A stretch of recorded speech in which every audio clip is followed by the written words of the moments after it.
ये सुनो, देखो अभी वृत्त का जो है एक थ्योरम बताएंगे। एक क्या बताएंगे हम? थ्योरम, वो जो बहुत ही महत्वपूर्ण है। अक्सर करके इस चैप्टर से थ्योरम क्या करते हैं, पूछ देते हैं। अगर थ्योरम नहीं पूछेगा, इस पे आधारित हिसाब जरूर आएगा। समझ में आ रहा ना? हेलो, सुन रहा है? अभी जो थ्योरम बताएंगे बहुत ही क्या होगा, महत्वपूर्ण होगा। और इसमें ये थ्योरम पूछेगा या तो क्या पूछेगा, इस पे आधारित हिसाब ऑब्जेक्टिव में आएगा। देखो चैप्टर का कितना है, 10 है। कौन सा? वृत्त, सर्कल ना। तो परमय कितना है, 10.2। थ्योरम कितना है, 10.2। ये सुनो, थ्योरम क्या कर रहा है, किसी बाह्य बिंदु से, किसी बाह्य बिंदु से वृत्त पर खींची गई स्पर्श रेखा की लंबाई क्या होती है, समान होती है। क्या होती है? समान होती है। थ्योरम लिखो, किसी बाह्य बिंदु से, किसी बाह्य, नहीं अगला है, किसी बाह्य बिंदु से वृत्त पर, किसी बाह्य बिंदु से वृत्त पर खींची गई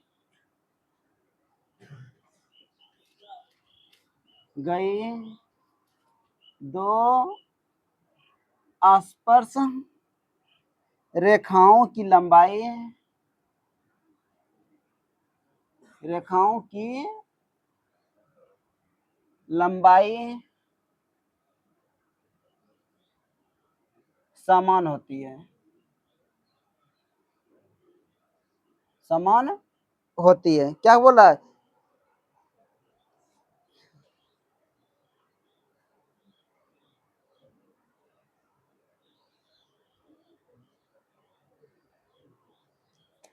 दो सुनो, एक वृत्त है, एक क्या है, वृत्त है, बना वृत्त।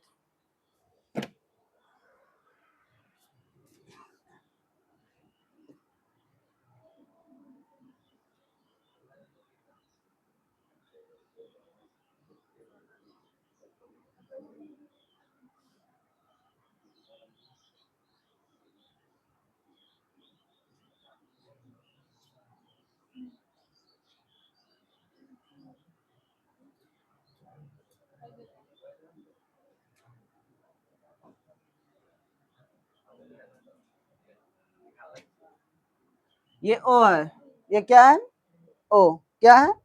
ओ। क्या कहता है, किसी बाह्य बिंदु से वृत्त पर ना, बाह्य मनस क्या होता है, बाहरी।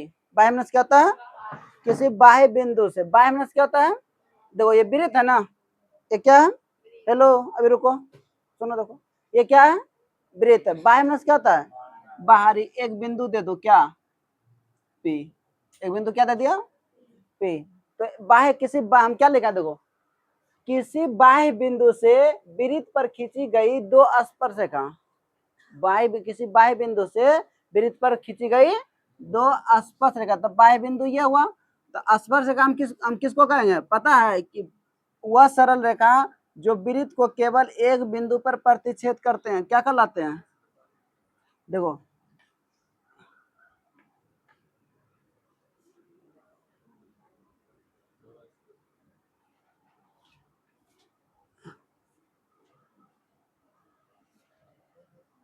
देखो ये क्या हो गया, ये बाह्य बिंदु, ये स्पर्श बिंदु है ना, ये ए है और ये बी है, ये ए और बी है। सुनो, ये ए और बी है ना, और ये बाह्य बिंदु स्पर्श बिंदु है, ये कौन है, देखो कोई पूछेगा कि किसी बाह्य बिंदु से वृत्त पर कितनी स्पर्श रेखा खींच सकते हैं, दो। कितना खींच सकते हैं, किसी बाह्य बिंदु से, किसी बाह्य बिंदु से किसी वृत्त पर कितनी स्पर्श रेखा खींच सकते हैं, दो। और दोनों आपस में क्या होंगे, क्या होंगे, बराबर। यही हमको साबित करने बोल रहा है, ठीक है। देखो, तो देखो एक बाह्य बिंदु कौन था, पी था। बाह्य बिंदु कौन था, पी। बाह्य बिंदु कौन था, पी। इससे हम स्पर्श रेखा खींच लिया, कौन, एपी और A B, sorry P, P B. AP, A B और एपी और पी बी, दो क्या कर रहे हैं, स्पर्श रेखा हम खींच लिया। अब बताओ, स्पर्श बिंदु से स्पर्श रे बिंदु पर, स्पर्श रेखा के स्पर्श बिंदु पर खींची गई त्रिज्या क्या होती है, लंब होती है। क्या होती है, क्या होती है, स्पर्श रेखा के स्पर्श बिंदु पर खींची गई त्रिज्या क्या होती है? लंब। तो ये कितना डिग्री कौन बनाया? 90 डिग्री। तो ये भी स्पर्श बिंदु है ना, इस पे भी एक त्रिज्या दो।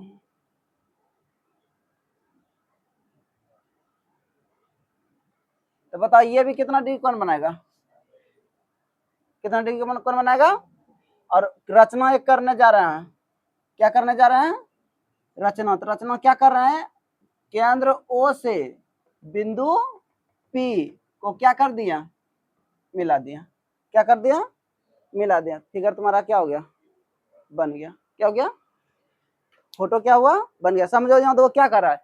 किसी बाह्य बिंदु से वृत्त पर खींचे। बाह्य मतलब बाहरी होता है ना। एक वृत्त बना लिया। एक क्या बना लिया? बाह्य बिंदु हम क्या दिया? बाह्य बिंदु दे दिया ना। इससे हम वृत्त पर क्या खींचे? स्पर्श रेखा। दो स्पर्श रेखा ना, वृत्त पर खींची गई दो स्पर्श रेखा। तो पहला स्पर्श रेखा कौन हुआ? एपी, और दूसरा स्पर्श रेखा कौन हुआ? पीबी। ये हुआ। इसके बाद स्पर्श रेखा की लंबाई क्या था? हमको ये सिद्ध करने बोल रहा है कि सर हमको साबित करके दिखाइए। तो एपी और पीबी दोनों आपस में क्या होगा? समान होगा। एपी और पीबी दोनों आपस में क्या होगा? समान होगा, क्योंकि ये दोनों हमको साबित करने बोल रहा है। तो बाह्य किसी बाह्य बिंदु से वृत्त पर कितने स्पर्श रेखा खींच सकते हैं? और दोनों आपस में क्या होंगे? बराबर। क्या होंगे? अच्छा बताओ, किसी स्पर्श रेखा के स्पर्श बिंदु पर खींची गई त्रिज्या क्या होती है? लंब होती है। क्या होती है? ये स्पर्श रेखा कौन है? पीबी है, और उस पर हम एक त्रिज्या खींचे कौन? ओबी। ये क्या बना लिया? लंब हो गया। फिर स्पर्श रेखा कौन है? एपी है, उस पर त्रिज्या ओ एम खींचा, तो ये क्या हो गया? लंब हो गया। क्या हो गया? कोई दिक्कत? हाँ, चलो बनाओ फिगर।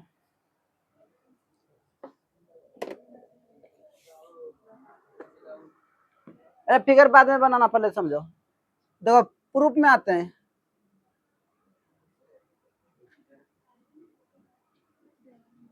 देखो मान लिया कि देखो मान लिया कि C into O R. Hello, ये देखो क्या लिखे हैं? C इंटू, इसका अर्थ को बता सकते हो? C for circle, C for O for केंद्र। यहाँ O से क्या है? केंद्र है ना, और R से त्रिज्या। एक वृत्त में क्या होता है? केंद्र और त्रिज्या ही होगा ना, मेन चीज वही होता है। तो इसलिए लिखे, मान लिया कि C into O R, C into O R, C into O R एक वृत्त है। एक वृत्त है जिसमें, जो यहाँ है वही हम लिखते हैं, जिसमें बाह्य बिंदु P, बाह्य बिंदु P, बाह्य बिंदु कौन था? P था ना। बाह्य बिंदु P,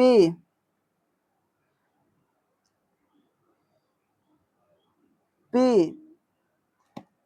P से वृत्त पर स्पर्श रेखा कौन कौन? एपी तथा पीबी खींचा। तो सिद्ध करना है कि एपी बराबर कौन? पीबी। एपी बराबर कौन? एपी बराबर कौन सिद्ध करना है? पीबी। एपी बराबर क्या सिद्ध करना है? पीबी। ये सिद्ध करना है। और हम कुछ देखो रचना किए हैं, नहीं किए हैं? रचना क्या किया? केंद्र O, केंद्र और बाह्य बिंदु कौन है? P। ये दोनों को हम क्या कर दिया? मिला दिया। तो यहाँ रचना आ जाओ। रचना, केंद्र O से बाह्य बिंदु P, केंद्र O से बाह्य बिंदु P को क्या कर दिया? मिला दिया। मिलाया। देखो केंद्र O से बाह्य बिंदु कौन है? P को क्या कर दिया? अरे बाबू समझना ना, फिर बाद में रोगे। और इसको एम भी कर देना। क्या करोगे? एम भी आई। समझ में आया? क्योंकि ये इसको पूछेगा ही, और नहीं पूछा तो इस पे आधारित ऑब्जेक्टिव पूछना ही, कोई दिक्कत नहीं, अगर बार बार पूछता है बाय मिस्टेक इसको हटा करके कोई दूसरा थ्योरम दे देगा तो अलग बात है, लेकिन अगर थ्योरम नहीं पूछेगा तो ऑब्जेक्टिव होगा। कभी कभी थ्योरम और ऑब्जेक्टिव दोनों ही क्या कर देते हैं, पूछ देते हैं, तो हड़बड़ाना नहीं है। देखो यहाँ तो कोई दिक्कत। हाँ, अब आते हैं प्रूफ में। किसमें आते हैं? देखो दो त्रिभुज बना रहा है। कितना त्रिभुज बना रहा है? कौन कौन बना रहा है? ओ ए पी नहीं बना रहा है? अरे इसे बनाया नहीं, त्रिभुज है ना है। तो यहाँ देखो ये कितना डिग्री कौन बना लिया? 90 डिग्री, ये ना 90 डिग्री बनाया ना। चलो ठीक है। त्रिभुज प्रूफ में, प्रमाण में, त्रिभुज ओ ए पी तथा त्रिभुज किसमें? O A B O B P में। देखो सुनो, ओ बी कौन कौन त्रिभुज ले रहे हैं? ओ ए पी, या तो ओ ए ओ पी जैसे लिखना लिख लो, कोई दिक्कत नहीं।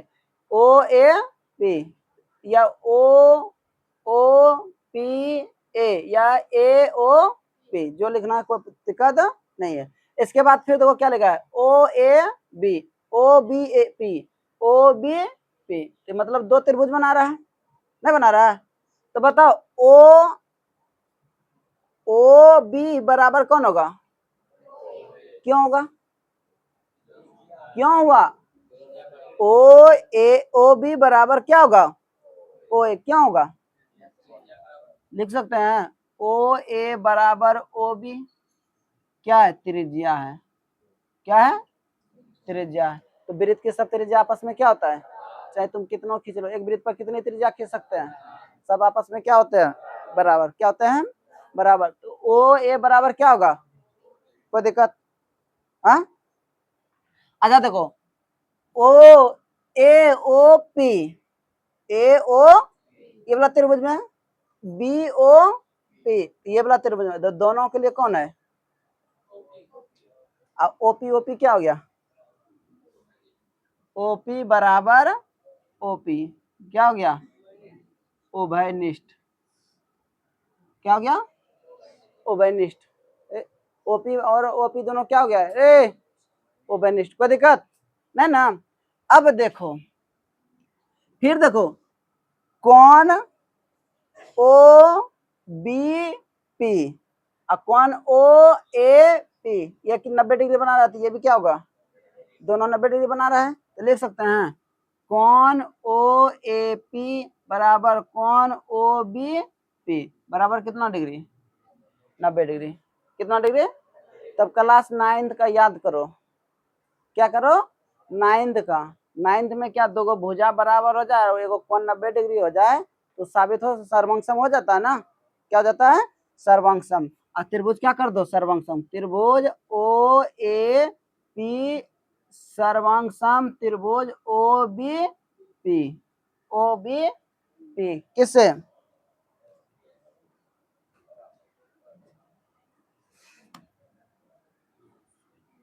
Are H S. R H S मतलब क्या हुआ? अगर दो भुजा बराबर हो जाए, दो भुजा क्या हो जाए? बराबर हो जाए और एगो कोण 90 डिग्री साबित 90 डिग्री बराबर हो जाए तो हम किससे सर्वंगसम कर देंगे? Are H S. किससे साबित करेंगे? Are H S. नहीं तो ये भी लिख सकते हो एस ए एस। किससे लिख सकते हैं? S A S. Side angle side, side angle side. ये हो गया सर्वंगसम। अब बताओ, सर्वंगसम त्रिभुज की हम 3 कंडीशन बताए थे पीछे, बताए थे ना? दो त्रिभुज सर्वंगसम होते हैं तो उसका कंडीशन क्या क्या होता है? पहला क्या बताए थे? यदि दो त्रिभुज सर्वंगसम हो तो उसकी संगत कोण समान होते हैं, ये बताए थे ना? फिर क्या बताए थे? यदि दो त्रिभुज सर्वंगसम हो तो उसकी संगत भुजा क्या होती है? समान होती है। उसकी संगत भुजा क्या होती है? सर्वंगसम में हम समरूपता की बात नहीं कर रहे हैं, समरूपता में बा नहीं बोला है। समरूपता में क्या होता है? समरूप त्रिभुज की संगत भुजा समानुपाती होती है, लेकिन हम यहाँ क्या किया? सर्वांगसम किया। क्या किया? तो दो त्रिभुज सर्वांग, जब दो त्रिभुज सर्वांगसम होते हैं तो उसकी संगत कोण क्या होती है? समान। संगत कोण क्या होती है? और दो त्रिभुज सर्वांगसम हो जाए तो उसकी संगत भुजा क्या होती है? समान होती है। सर्वांगसम में सब चीज क्या होता है? समान। सर्वांगसम में सब चीज क्या होता है? समरूप में संगत कौन समान, लेकिन संगत भुजा क्या होती है, समानुपाती। ऐसा हम बताए थे ना, त्रिभुज जब चैप्टर पर आ रहे थे वहां पे बताए थे। तो यहाँ क्या हुआ है, सर्वंग सम हुआ, तो समरूप त्रिभुज के संगत भुजा क्या होगी बता दे, समानुपाती होगा या सर्वंग सम होगा, अति समान होगा, समान होगा। क्या होगा, तो देखो हमको सभ्य भुजा, ये देखो हमको जिसके मतलब उसी से बार साबित करेंगे ना। तो ये बताओ हमको ये और ये बराबर होगा, हाँ यहाँ लिख सकते हैं, क्या लिखेंगे, एपी बराबर पीबी, एपी बराबर, क्यों, सर्वांग सम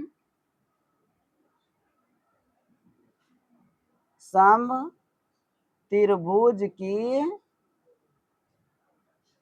संगत